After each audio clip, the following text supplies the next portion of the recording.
নমস্কার বন্ধুরা, আমি তোমাদের সবার প্রিয় মন্দিরা এবং তোমাদের সবাইকে রিকোয়েস্ট করব প্লিজ সবাই আমার চ্যানেলটা সাবস্ক্রাইব করে দেবে। তো চলো শুরু করছি।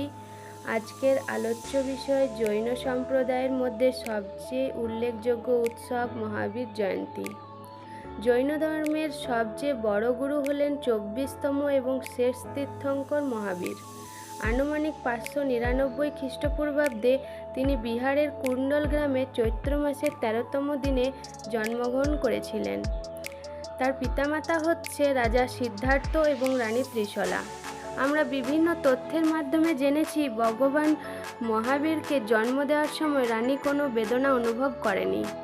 শ্বেতাম্বর সম্প্রদায়ের বিশ্বাস অনুসারে মহাবীরের মা 14টি স্বপ্ন দেখেছিলেন, যেগুলি পরে জ্যোতিষীরা ব্যাখ্যা করেছিলেন, যাদের সকলেই বলেছিলেন মহাবীর একজন তীর্থঙ্কর হবেন।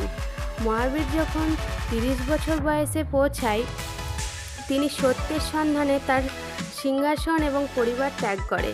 তিনি তপস্বী হিসেবে 12 বছর নির্বাসিত জীবনযাপন করেছিলেন এবং সেই সময় তিনি অহিংসা ও সকলকে শ্রদ্ধার সাথে আচরণ করার প্রচার করেছিলেন। এবং যেটি আমরা না বললেই নয়, তিনি ইন্দ্রিয় নিয়ন্ত্রণে ব্যতিক্রমী দক্ষতা দেখিয়ে তিনি তার নাম মহাবীর পান। 4 এপ্রিল ভারত তথা সারা বিশ্বে এই মহাবীর জয়ন্তী পালন করা হয় ভগবান মহাবীরের জন্মদিবস হিসেবে। আমরা অনেক তথ্যের মধ্য দিয়ে জানতে পেরেছি তারা কিভাবে এই উৎসব পালন করে। চলো দেখা যাক।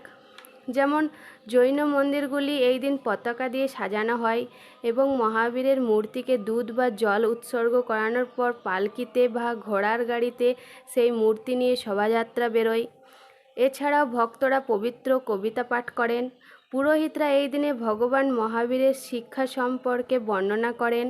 ভক্তরা এই দিনটিতে মহাবীরের নাম করে দরিদ্র লোকেদের খাওয়ানোর ব্যবস্থা করতেন।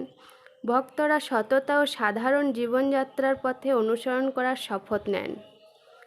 তো আমি এই ছোট্ট ভিডিওর মাধ্যমে মহাবীর জয়ন্তীর কিছু তথ্য তুলে ধরার চেষ্টা করলাম। ভালো লাগলে অবশ্যই লাইক করবে। তো এখানেই শেষ করছি। চলো টাটা।